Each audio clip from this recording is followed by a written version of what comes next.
Hey everybody, what's up? What's good? What is happening? Welcome to the Sports Bar at WTF Nation. While we are live and we are within the first 16 seconds, which you typically should not really play any videos because you're still waiting for people to get in. I'm going to do something. I got excited that Coach was back after his hiatus. So what we're going to do instead of running our intro and getting into it after our intro is we're going to play some WNBA. So let's get this WNBA intro out the way while people are tuning in. Take a listen. Angel Reese, part 3! Let's get it! How about a pry up?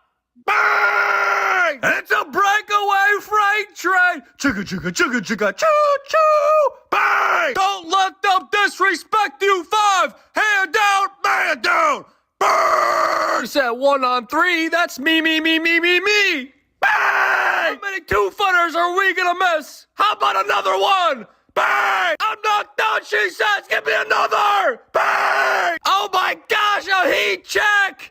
Bang! And she had 8 turnovers, all in the same game. Elbow to the face. Bang! Hand off to the other team. Bang! Cupid shuffle on the dance floor. That's traveling. Bang! Can someone tell her that's not what being a traveling influencer is? Going hopscotch. Bang! Does she have so many Delta Sky Miles? Cause she's always traveling! Bang! Slippery. It had butter on it. Butter? Butter pecan! Bang!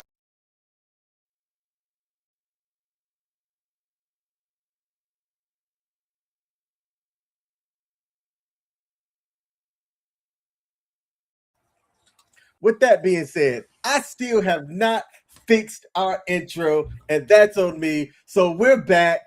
The WNBA has been in effect.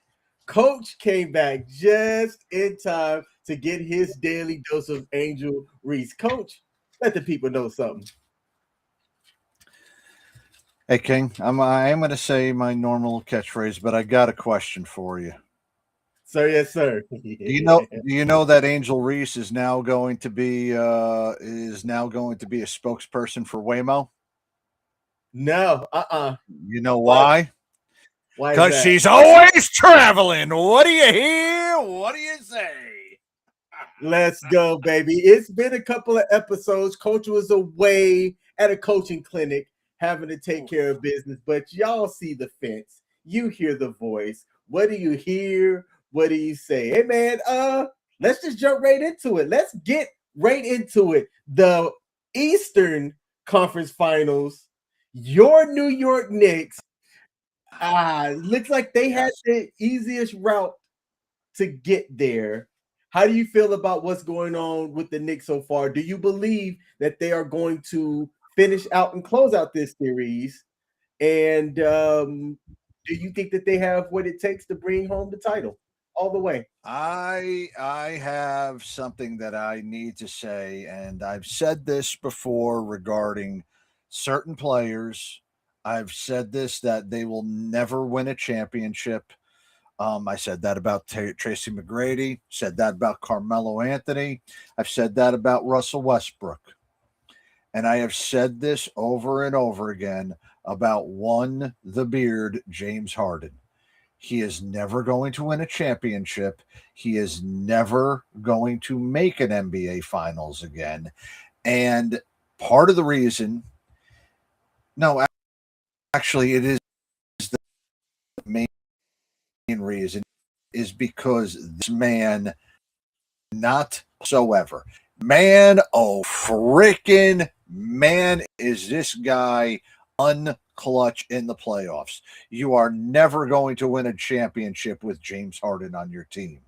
That being said, last night when I fell asleep, the Cleveland Cavaliers were up by 12.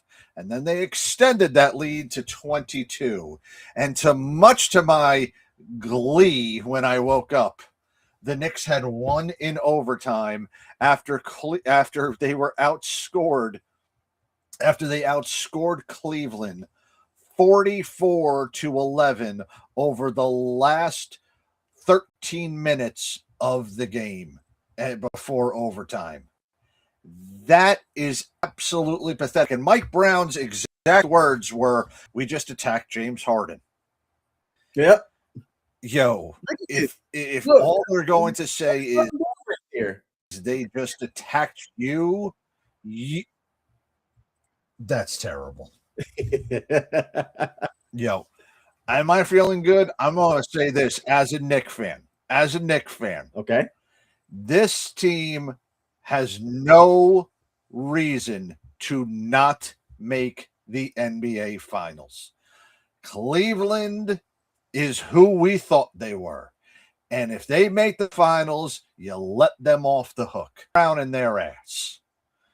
I am going to say this as far as a Knicks fan, because I know how much we fans of Knicks can get way too confident and believe way too much of our team, because it's been damn over 25 years, 27 if I'm correct, since they last made a legitimate championship run. Mm-hmm. They are going to make the NBA Finals, and I am going to rejoice in it. But man, oh man, oh man. After we talk about this, I need to talk about what they're lacing ahead, because I mentioned this to you the other night. I have not seen what I saw on the basketball court since Michael Jeffrey Jordan. And I may even go all the way back saying that the NBA may have not seen something like this since Wilt Chamberlain. Okay. Kareem. I'm going to go back that far. I believe we might be on the same page, because let's just move over from the Eastern Conference Finals to the Western Conference Finals. Game 2 is tonight. And I watched all of Game 1. And Wemby has done something that an NBA Hall of Famer legend accomplished. And he's the youngest to do it. And Coach, it sounds like you know what that is. So why don't you tell the people what we're witnessing with Victor the Alien Wembanyama? First off, 7'5", presence down low, defensive player of the year with a chip on his shoulder, going against the two-time NBA MVP in Shai Gilgeous-Alexander. And I will say, SGA had a very deserving case for MVP. And in my eyes, I always said that the most valuable player from when he was on the court was Victor Wembanyama. And Game 1, he had 46 and 23 with I don't know how many blocks and I don't know how many assists, but I wasn't paying attention to that because I noticed something during Game 1, and you're going to notice it in Game 2. In fact, if you don't watch us for the last in 22 minutes and don't watch us for the rest of the night, I'm not going to hold that against you. Victor Wembanyama is now must-see TV, much more than Kobe was, much more than LeBron was. Victor Wembanyama is doing things on the basketball court and putting up stat lines right now that haven't been seen since Wilt fucking Chamberlain, Bill Russell, and Kareem Abdul-Jabbar in the 50s, 60s, and 70s during the early times of the league when they were playing against 6'5" white centers out of, Dubuque, Iowa, or wherever the hell Dubuque is from. I have not seen a player since Michael Jordan where the focus of that player on offense and on defense when he was on the court had to be taken into consideration. And I'm saying this as far as how great LeBron was, how great KD is, how great freaking all of these other players are. All right, I'm going to go Kobe, LeBron. Hell, I'm even going to bring in Shaq into this conversation. All right. I may actually say for one season or possibly 2 seasons, the only person I might have seen a glimpse of, and it wasn't as dominant, was Hakeem Olajuwon during the 93-94 season and 94-95 seasons. Even David Robinson at his best wasn't this way. I have not seen somebody whom every second of the game when he is on the court, you have to take him into consideration. Defensively, even if he's out on the 3-point line, you got to take him into consideration. When he's in the middle, I saw him I've never seen somebody block a rebound putback attempt. He did. He didn't just go for the board. He knew he wasn't going to get the board, and he stuck his hand up on the putback and blocked the damn shot. I have not seen somebody that tall shoot from that far away from the basket and have the accuracy and the no truth range like he's had. He pulled up from Steph Curry levels of threes and pulled it up with no problem. He is 7 foot motherfucking 5, a foot and 4 inches taller than Steph. He is in every way on that daggone court in almost every play, and he's making his teammates better. He is making Harper better. He's making old boy who came off the bench better. He is making his team better just by being around. And when he is off the court, you can see how the team does not react the same. All right? And look, Chet Holmgren, look, brother, from all white guys out here, you're the only white guy who may actually have an N-word pass in the NBA. All right. But on behalf of all white guys everywhere, look at the finish here. Of course that. Please gain about another 30 pounds because Wemby, that's the only people that are going to get him anywhere is if you physically mess him up. And look, you ain't big enough to physically mess this guy up. I am telling you, man, it is scary as hell that he is now the youngest player to have like a 20-20 game, a 40-point game. I mean, even LeBron never did this in this age. Oh, Timmy, and you know, and this is the other part about San Antonio. Even the lineage of phenomenal big men. I didn't even mention Tim Duncan. And he has already surpassed Tim Duncan and is on a pace right now to do it sooner than Tim Duncan did. Yo, Tim Duncan was by far the most fundamentally sound power forward and quite possibly up for debate. But I would debate it, and I think you would have the case that he was the best power forward in NBA history. I'm not giving him center because he never liked to be called a center. But I think he was by far the best power forward in NBA history. Better than Barkley, better than the mailman. Hell, even if you want to put LeBron at the 4, Kevin McHale, all of these other people, he's better than them. Victor Wembanyama, talent-wise, is something I have not seen. He is almost at the point where he is on the other level.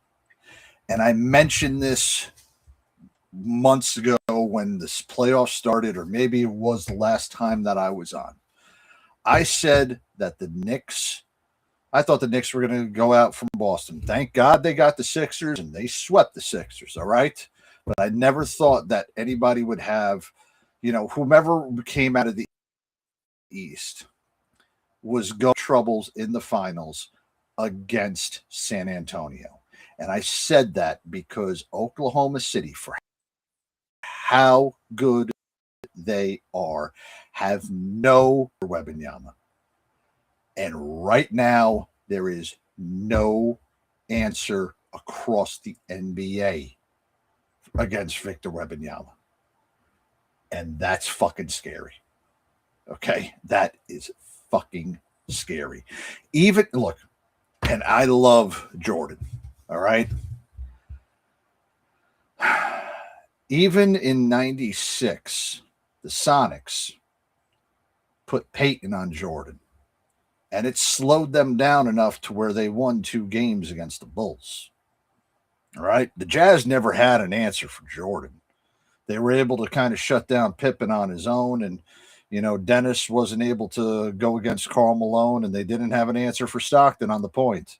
But nobody had an answer for Jordan. There were answers to try to slow Jordan down, and he rose above it. There is no solution. I don't know what the hell Cat's going to do against Dagon Wembanyama. I don't know what Mitchell Robinson's going to do against Victor Wembanyama. You almost need a guy like OG or freaking Hart with how fast they are able to be to guard them, and they're damn near giving up a foot on Victor Wembanyama. We may be seeing right now the birth of the next generation in the NBA. That's how good Victor Wembanyama is. And I am looking forward to seeing him later on tonight take a 2-0 series lead against Oklahoma and then go back home to San Antonio and learn whatever he can from Timmy and from David Robinson. And by the way, have you noticed that both of them have been there from this entire playoff run? Like, yep. Like David Robinson didn't even show up when Duncan, after he retired, he disappeared off the earth. You know, Tim Duncan, he grew his fucking hair so long, he's looking like me right now. Nobody recognized him. Everybody thought like he got like freaking introduced to ganja, and now all of a sudden he disappeared. No, that motherfucker's back because Victor Wembanyama is something else. All right? I have not been that excited for a ball player in quite a while. LeBron, he had to earn his keep, and look, he had to go through the rough steps. All right? And I'm not saying that Wembanyama hasn't gone through the rough steps yet, but I think Wembanyama's path is a hell of a lot clearer than LeBron's was back when he was coming into his own on the league. And we're about to see the new dawning of the NBA with Victor Wembanyama. Victor's performance and what he's doing is so out of this world that hardly anybody caught this. If you watch the entire game on X, there was the people who were live. Right before the start of the game, they gave SGA his second straight MVP trophy right before the game. And SGA went out there and went 7 of 23 from the field. So while he had 24 points and 12 assists, it was a highly inefficient game for the second straight MVP guy. Easily his worst shooting night of all of this round of playoffs, right? Wemby was that good that nobody even talked about that. Wemby was so good that nobody caught the fact that Dylan Harper, the rookie for the San Antonio Spurs, put up 24 points himself, along with 11 rebounds, 6 assists, and 7 steals. A Spurs playoff franchise record. And he's the first rookie since Magic Johnson, who you spoke about earlier, to put up a 20-10 and 5 line with 5+ steals in a playoff game. Yeah. That happened, yet there was a blip in that because of Wembanyama's 40 and 20 game. And then we'll end this series with this. The Spurs beat the Thunder 4 out of 5 times in the regular season. And just like you highlighted, they took the home court win on the road And they're playing on the road again, and they could. I don't think it's gonna happen, but it looks like they could sweep this Oklahoma Thunder, who's a solid team from the 1 to the 5. Yeah. But they don't have a 7'6" guard. And you know what? This is something that is actually a historic matchup, because there has not been two 60-win teams meeting up in the NBA playoffs. Actually, it might be two teams that won 62 or more, but you might call me that. But there hasn't been two 60-win teams meeting up in the playoffs since the 98 finals of the Bulls against the Jazz. That's how long it's been since two of these great teams have gotten together.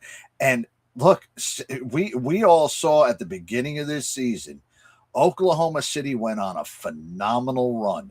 SGA has had the best scoring output since MJ retired out of the league. He is the only person to have scored 30 or more points and averaged that over 4 seasons since Jordan. And there hasn't been anybody since that has been on that prolific of a scoring streak. And we can say all we want about the way that the game is being played right now, but the way that Wemby is playing the game right now has never been seen. And look, I know we're getting all on this fucking Frenchman right now. I just wish he was American for Team USA in the Olympics. But man, oh man, the 2028 Olympics, I am just saying this right now.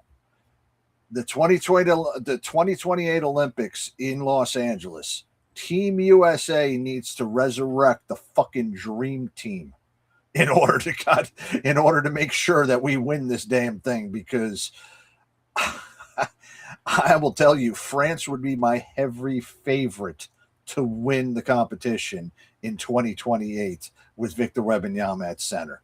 Until somebody, and I say we, as in America, can find somebody who can body him up and get him out of the paint and somehow rough him around and be that one guy, man, there's going to be problems. There is going to be loads of problems for everybody who is playing basketball. Before we move on to the next subject, you just said something that whispers in the barbershops are being talked about. We've made talk about SGA back-to-back MVP. Yeah. We're talking about Wemby, the Frenchman, is out of this world. The NBA might be changing. No longer is the NBA, it's a black man's sport. I'm going to say it. I'm just going to say it. The NBA is changing. The international superstars are dominating the league right now. And when you look at the face of the NBA, besides LeBron James, and you could say Steph Curry, and Steph Curry's aging. I mean, his talent's still there, but he's aging. He's considered an OG. When you look at the young players, Luka, Wemby, SGA, the talent around the NBA started to change. So to all the brothers out there, y'all better step it up. Boozer, old boy from Panchero, from frickin' from Orlando, Cade Cunningham. You guys got there's some people that's got to step up. You know what's here? Here's the great part, and I am going to bring this up regarding parity. All right, and in a way, we could have some type of parity if Oklahoma City does find a way to stop Wembanyama and make it to the NBA championship. They have the opportunity to be the first repeat champion since the 2018 Golden State Warriors. 2018 is also the last time an American player won the NBA MVP. Giannis went back-to-back. You had Jokic, Embiid, some other person, and then SGA twice.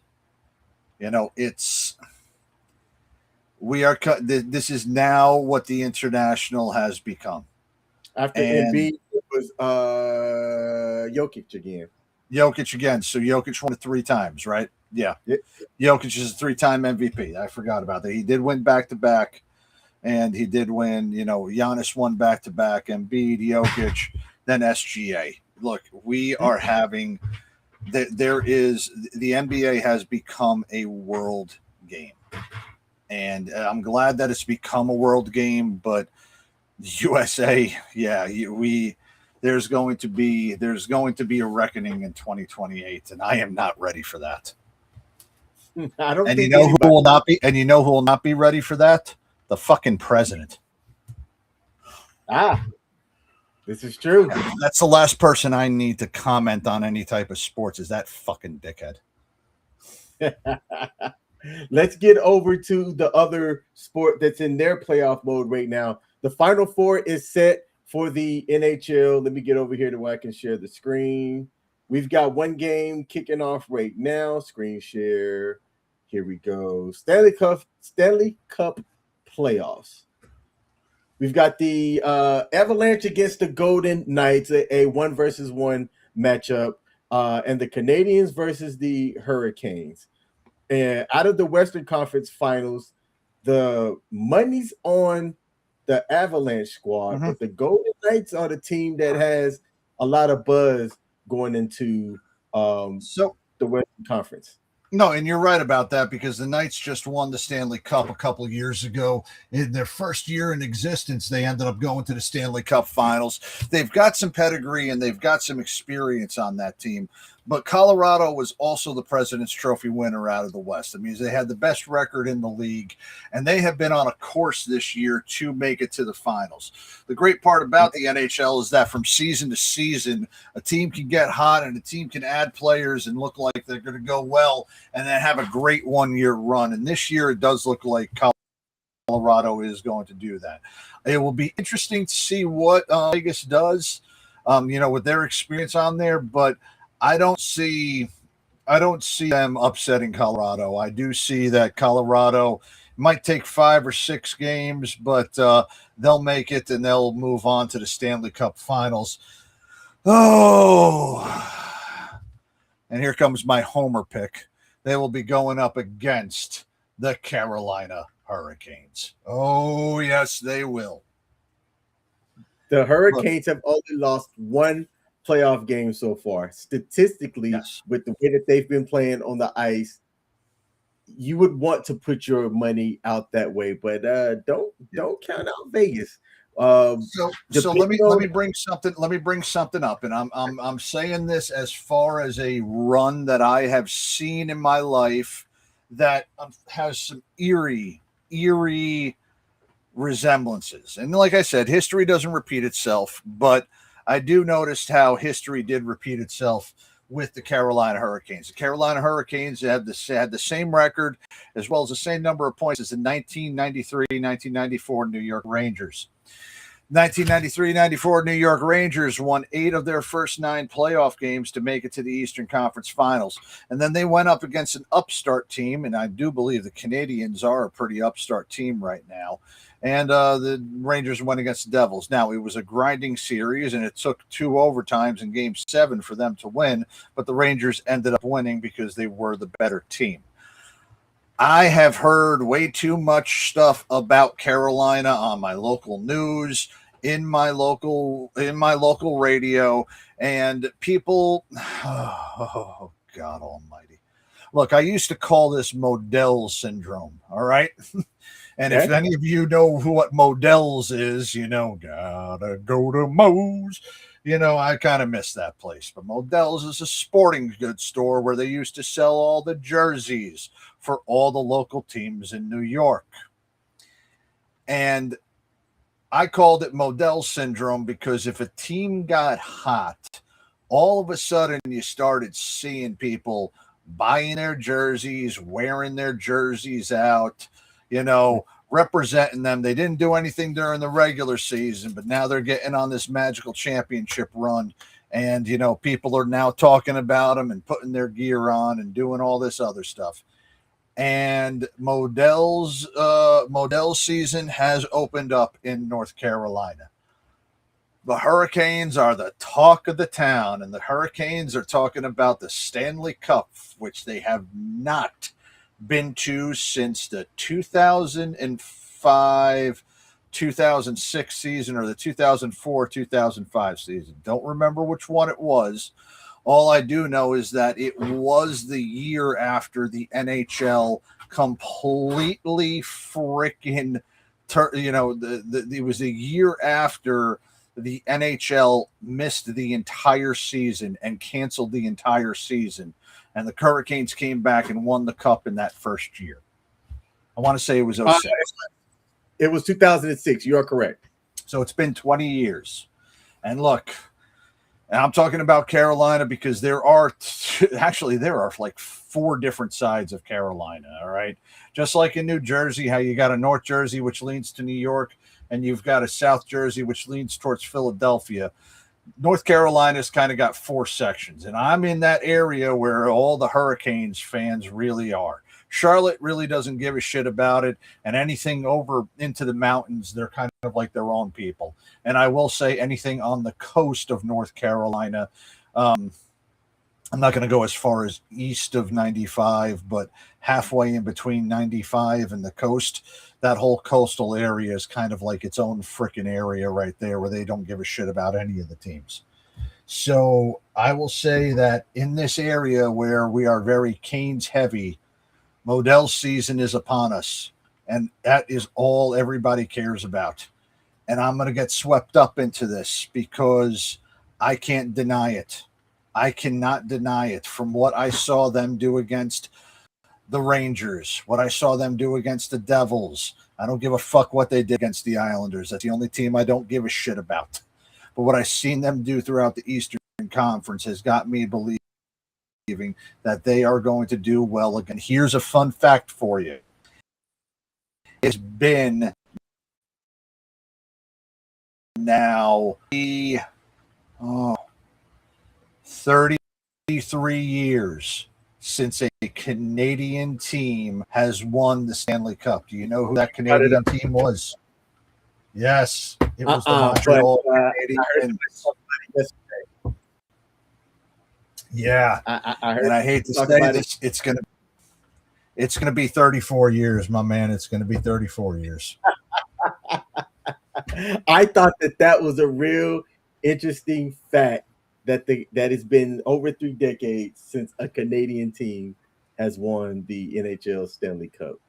That would make me go. I thought it was a lie when I heard it.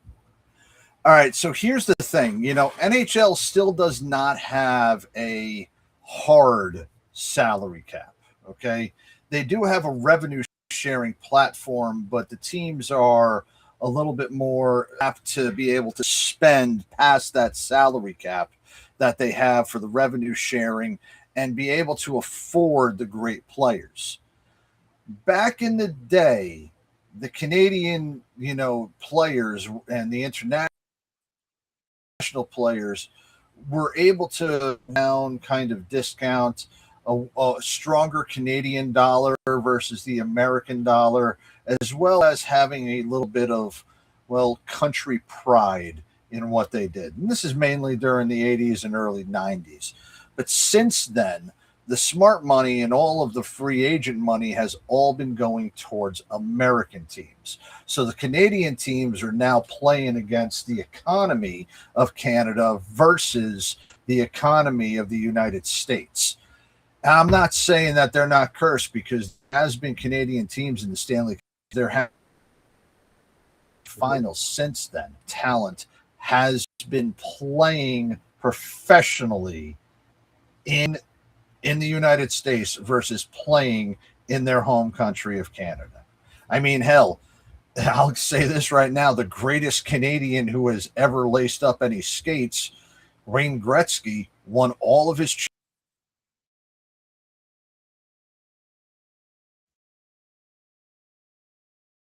I believe Coach's signal went bad. So will I wait to see if we're going to get Coach back or not here? Let's take a look at, I'm going to bring up a clip. Coach, if you can hear me, back out and come back in. Let me come over here and update some things on my side. I'm going to DOS boot Coach. DOS boot. Let's play a clip. Let's play a highlight clip while we see and we wait for Coach to come back. Let's take a look at this inside the park grand slam. Out to left center. This ball is rocked. Into the gap and off the top of the wall. Two outfielders look at themselves and don't find the baseball. Here comes James Wood, rounding third and heading home. Inside the park grand slam for James Wood. That's pretty dope when your dugout can come out there and be that excited for you as well. So congratulations to James Wood on his inside the park grand slam. Let's see if Coach is back here. Let's check the sources out and bring him up. Coach, are you back? Yeah, I'm back. Yeah, my internet's been acting bad all day today. I had an interview and the same thing was happening where I'd lose like internet access at like 30 or 40 minutes of being on. So sorry about that. No, it is all good. Let's so I just saw that you just played the most exciting play in baseball. That's what people are calling it. The inside the park home runs are by far the most exciting plays in baseball. And I would possibly say, no. Not in all of sports. There are much more exciting plays that I have seen. But the inside the park home run is always one of those ones that always get me excited to see. I love seeing an inside the park home run. Oh, there was something else that came up too. A NHL fan in Raleigh proposed to his girlfriend during the Hurricanes round 2 sweep with a Hartford Whalers throwback ring box. And luckily, the young woman said yes, because that would have been a complete embarrassment. Well, all right. So the Carolina Hurricanes used to be the Hartford Whalers. I can understand the reason why they did something like that, but that's kind of like, look, they've been gone now. They've been in Carolina now. They've been in Carolina longer than I've been in fucking North Carolina, and I've been here for damn near 3 decades. Okay, they're not playing in Connecticut anymore. As much as I would love to see them back in Connecticut, but no, they're not. So guess what? That's kind of like wondering if the Dodgers are going to go back to Brooklyn or the Giants are going to go back to frickin' the Polo Grounds, or hell, the Ravens going back to take over the Cleveland Browns. That's how long it's been. The Ravens and the Browns that happened right around the same exact time that they moved. All right, none of that stuff's going back. I love the Hartford Whalers logo, but nobody is reminiscing about them playing in a freaking mall in Hartford, Connecticut. Okay, so please do me a favor, Carolina Hurricanes fans. Get with reality. They're still the Hurricanes. All right, you don't see Ravens fans, longing for them to be the Browns. You don't see the Houston Astros longing to be the Seattle Pilots. You don't see there's a couple other ones that became like the fucking Brewers and you don't see the Atlanta Braves learning to be Boston again. All right, stop that shit. I have one more clip to play that I thought was just fantastic while we queue up the next segment. Y'all take a look. Out over the play with some movement, and he wants them to put it in play because most of them are weak outs. And here's Carson Hansen. Connor Fennell is all sorts of. So he throws the pitcher for Vanderbilt, throws the strike, and he says, "You're effing mine," and he points to him. Let's see if he actually owned this batter or not at the end of it all. Fired up. Eddie Newsom had the strike.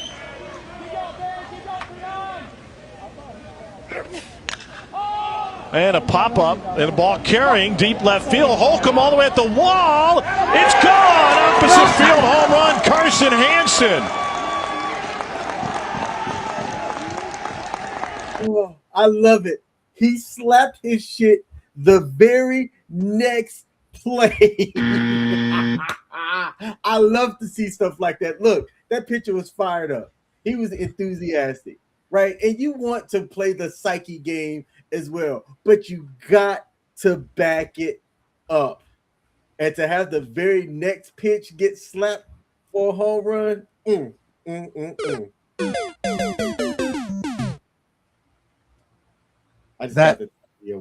that pains me to see that pitcher get slapped like that. I mean, look, I grew up. I have 2 pitchers in my family.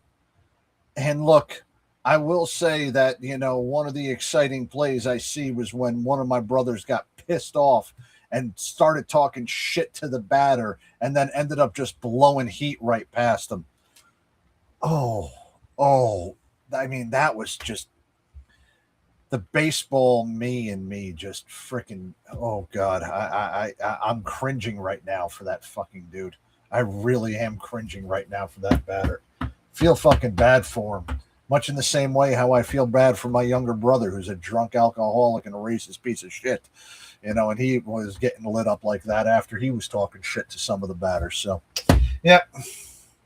Sorry, dude. I will never forget this moment. I was at a football game in which the team that was on offense was down 4 points and they needed like 60 yards to score.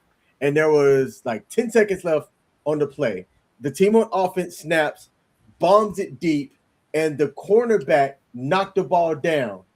And he thought he had the game knocked down where he started immediately talking cash shit. He was like, I'm the man. I'm the effing man. Y'all shouldn't have tried me with that bullshit. I'm that dude. But he wasn't saying dude. He was saying a different word I'm not going to say on air. He was like, I'm that dude. I'm that dude. And what he didn't realize was there was 1 second left. And the team on offense threw it right back to his side the very next play. He got mossed. And the team on offense scored the touchdown. And the guy that caught it immediately said, what that do that now? What that do that now? And the whole sideline erupted, man. I absolutely love it. I like moments like that. I like moments where people get fired up because they just made a play and things like that. But save your fired up-itness for when you actually close them out on a strikeout or you finish the game with double zeros left on the timer. I can understand the reasoning why that was said that because, he's up for the challenge. He's trying to rise up against him. He's trying to psych himself up for it.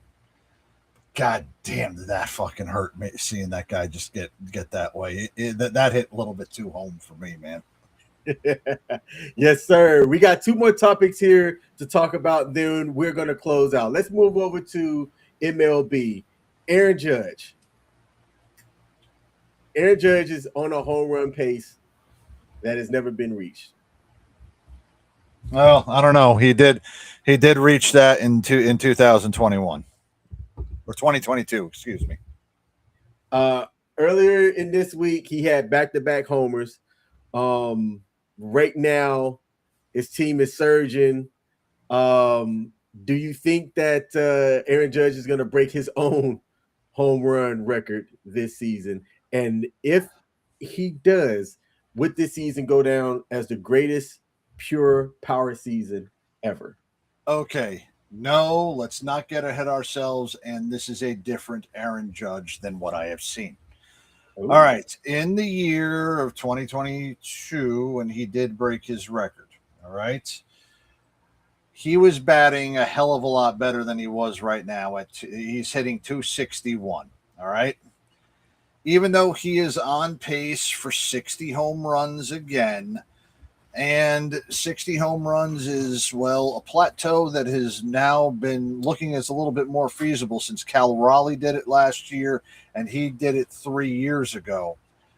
I am not seeing the same plate discipline that he had during that time that he was playing. Okay, during that MVP year of 2022. I also know, in studying this Yankee team for fucking decades, the Yankees, especially underneath Aaron Boone, go through what has been commonly referred to as a June swoon. What does that mean? It means that the pitchers forget to pitch.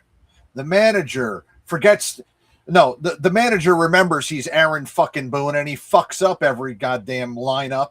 He overmanages the bullpen, screws up a lot of daggone matches up, and loses games at the end of it, just like they did to the Mets earlier this year.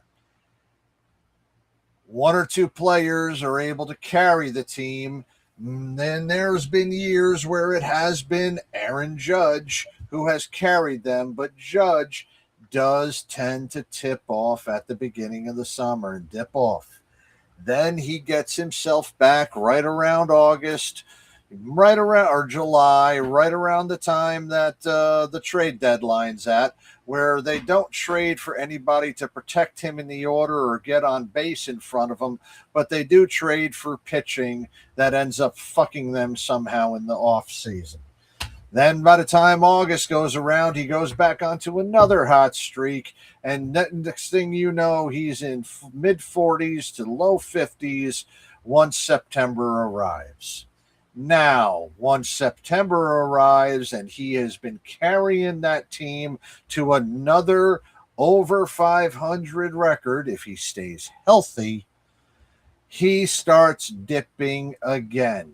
In fact, he will either start dipping or they will utilize him so often to try to reach a home run that he becomes a home run or nothing player, completely messing up his swing and dropping that batting average to a full 20 to 30 points lower than what it was at the beginning of the fucking month. Then October rolls around, and Aaron Boone remembers again that he is Aaron Boone. And regardless of who is on that team and what positions that they will play, they will never be put into a position where they will be successful. They will always be put into a position where Aaron Judge has to carry everybody, and the immense load of carrying everybody causes him to go for 1 for 18 within a playoff series. It causes Ben Rice to remember that he is on a cooker and that nobody likes overcooked rice. And regardless of how much pitching help comes in this season, with a returning Rodon and Garrett Cole hopefully coming back, the pitching will not match up great against any of the opponents for this year. And then again, I will be coming back on here in October. In fact, I will actually say that during the World Series this year, I will not be on because I will be taking a vacation in Pennsylvania again during the last week of October. And I sure as fuck hope that the New York Yankees are not in the World Series, because I don't want to be spending my nights watching the World Series and getting pissed off that Aaron Boone fucked up another decision again, and I have no place to vent about how fucking stupid Aaron fucking Boone is as the manager of the New York Yankees. So, do I think Aaron Judge is on a pace to do well? Yes. Aaron Judge is a once-in-a-lifetime player. Do I also feel that the LA Dodgers are going to pull their head out of their ass and Shohei Ohtani is going to turn back into the Shohei Ohtani that we know of? Yes, I do. But I also know that this season was going to be the season that will break Major League Baseball. I mentioned this earlier this season, and I am mentioning this again. It's not going to matter come October because the Dodgers have way too many weapons to not three-peat as champions. And if they don't three-peat as champions, they will be as bad as the 73-9 Golden State Warriors not winning a championship that year. That's how big of a disappointment it will be.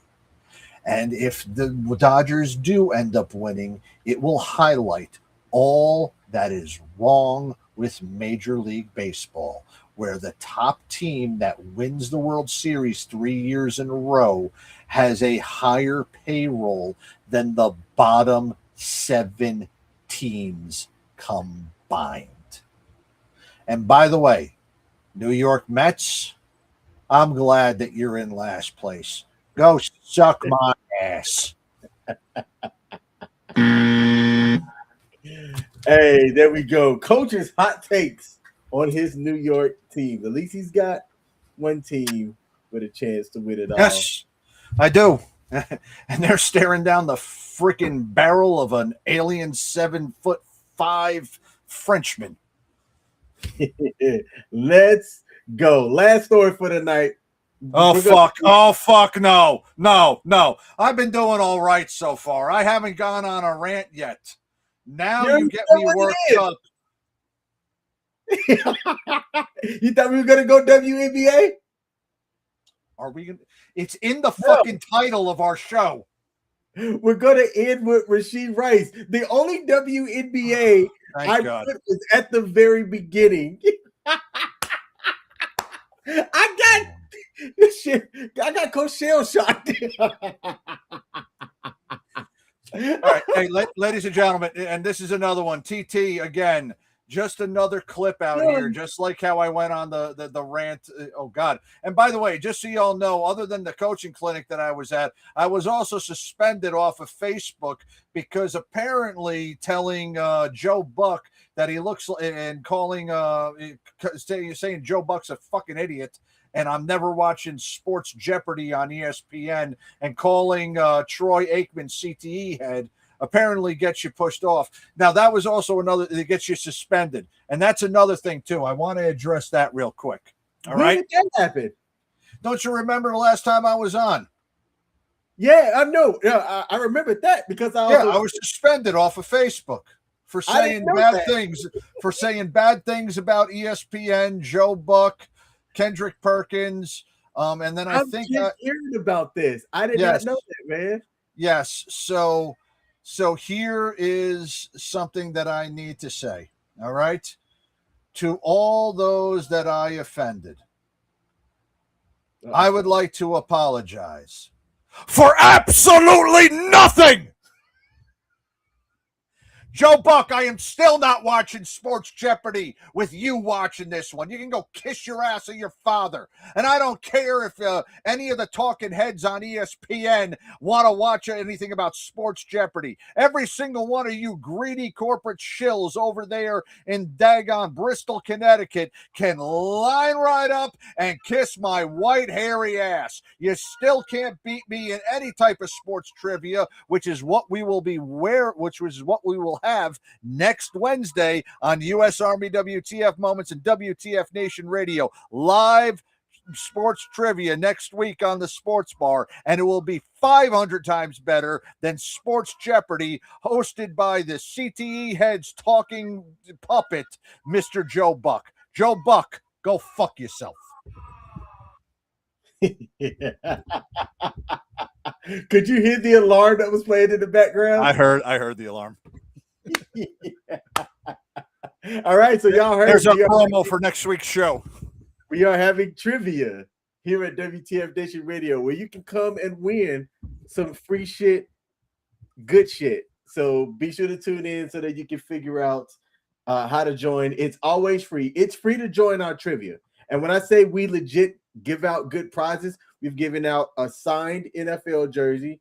We've given out Starbucks gift cards. We've given out Amazon gift cards. I think at one point I've just Venmo'd people. So tune in to the Sports Bar at WTF Nation Radio. Ensure you're also following the Sports Bar USA on WTF Nation Radio's Facebook page. Link is in the description so that you can get all of the up-to-minute updates on how we're running that.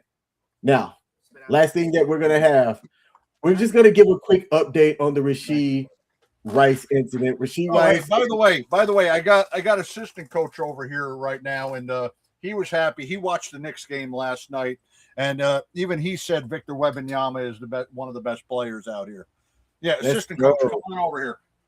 Shout out to assistant. Ladies and gentlemen, assistant coach is right over here. Come on, just look over the thing. Oh, where? Say hi to assistant coach. Hi. Yeah, there's assistant coach, ladies and gentlemen. You can see he looks exactly like me. Yeah, just taller. There's assistant coach. All right. Jared McCain's better, though. Who's better? Jared McCain. Jared McCain is not better than Victor Wembanyama. Agree to disagree. Holy shit. Man, what are we teaching the youth these days?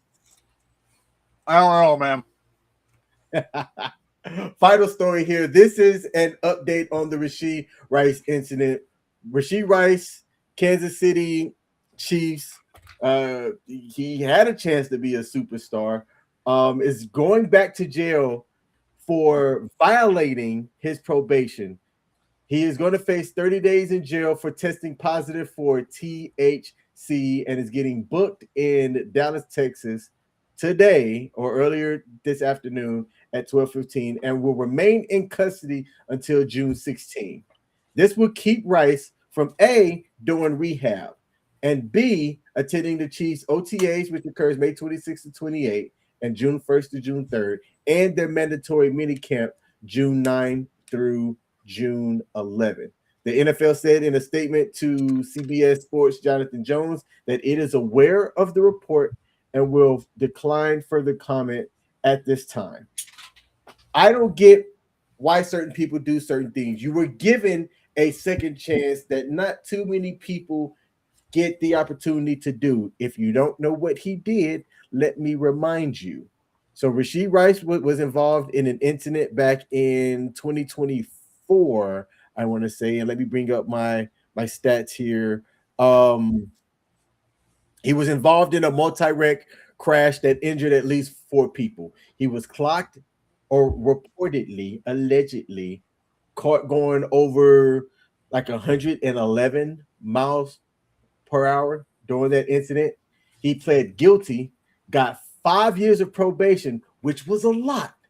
I'm not going to front. To go 5 years and be squeaky clean for some people is just difficult. For me, I'm a dude that, I feel bad about not crossing that crossing signs or the what I'm trying to say, the designated crossing points at a crosswalk. I try not to jaywalk because guess who's gotten pulled over for jaywalking one time in downtown DC? This fucking guy.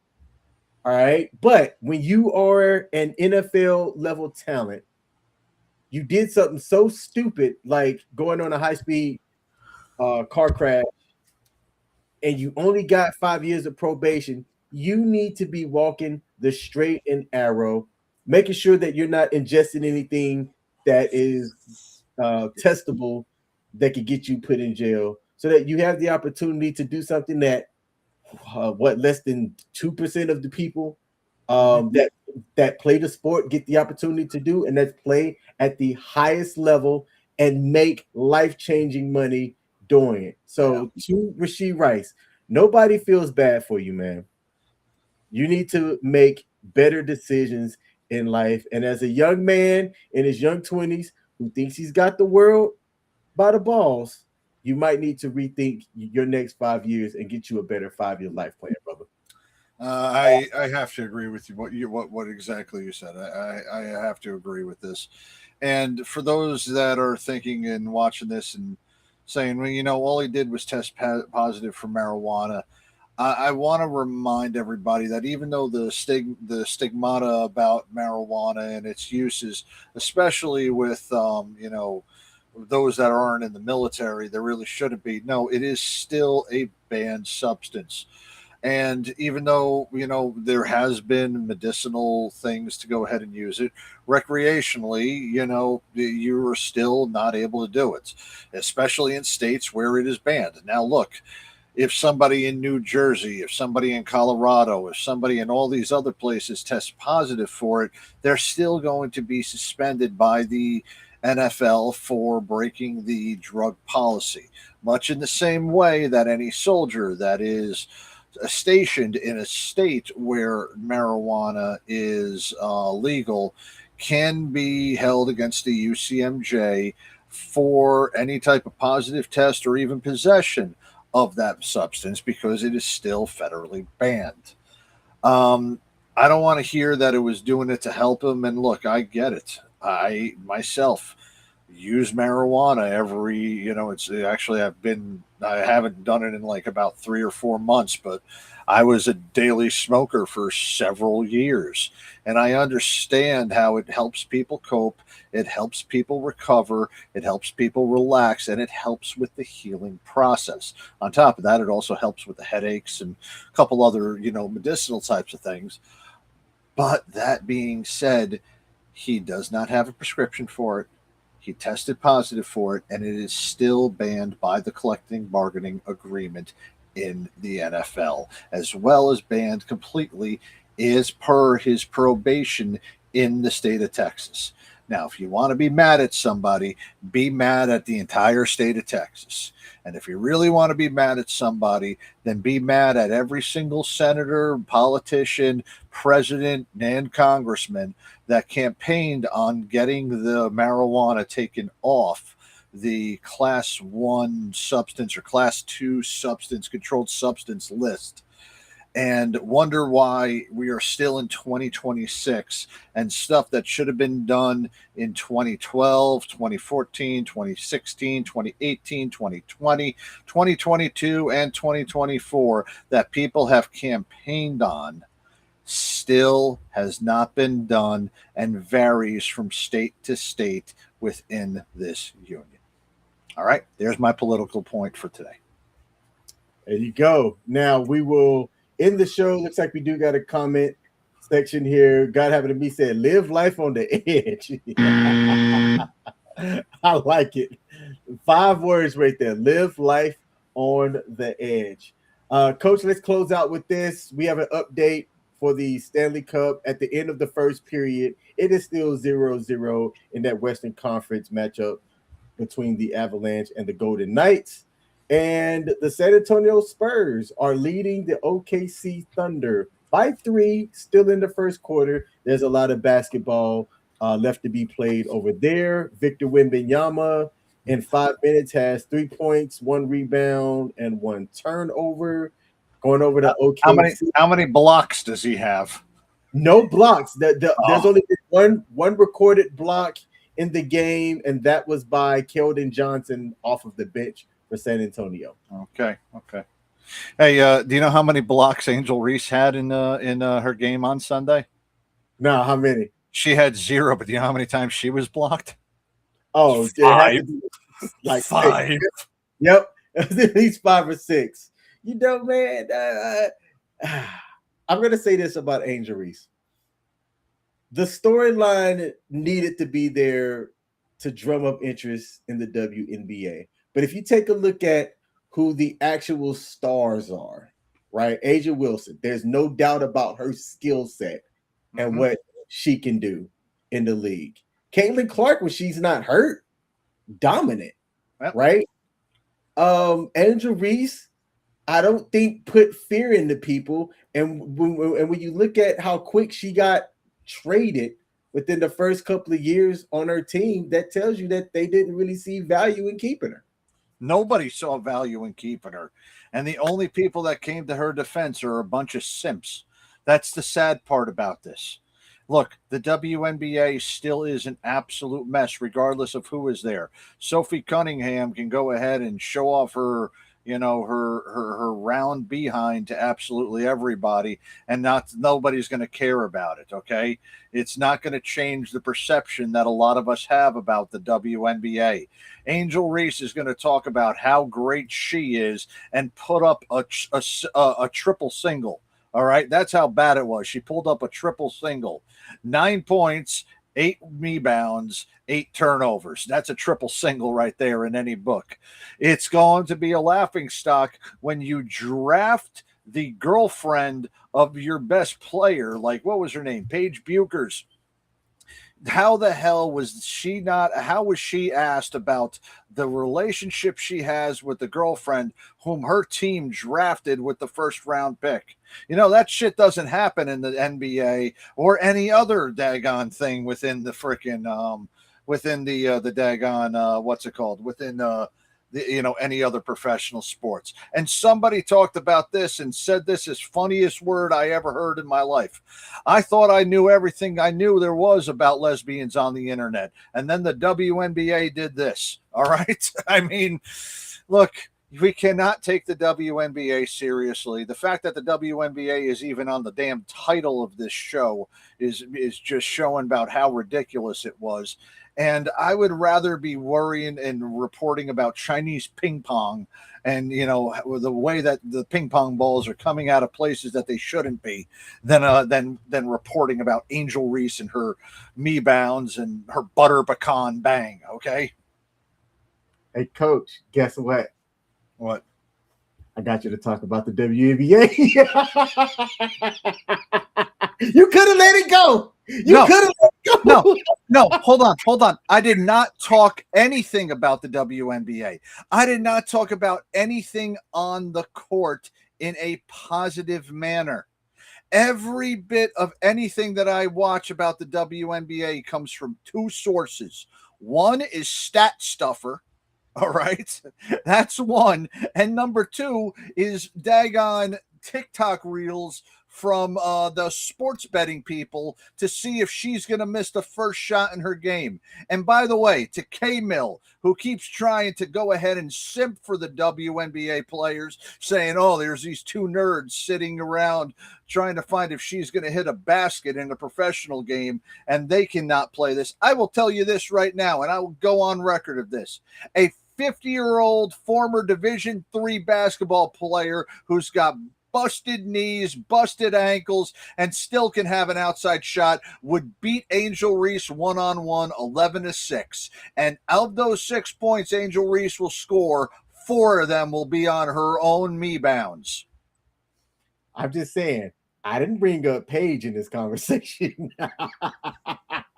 No, I saw that video earlier, and I was like, it started off with the guy saying, and I thought I knew everything about lesbians on the internet, and then the WNBA does this.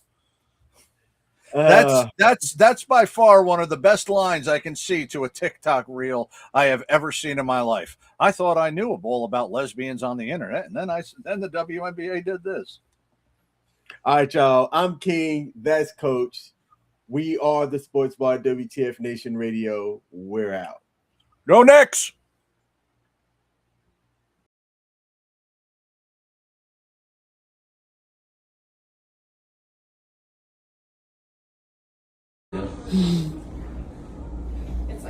It's right after this because he scores right now. Good thing that door was there to stop him. Slow motion. In slow motion. Yeah, you should slow it down and really put it in slow motion. Oh my God. Sheep goals. And you just dropped down. Now you got to zoom out so you can see her go to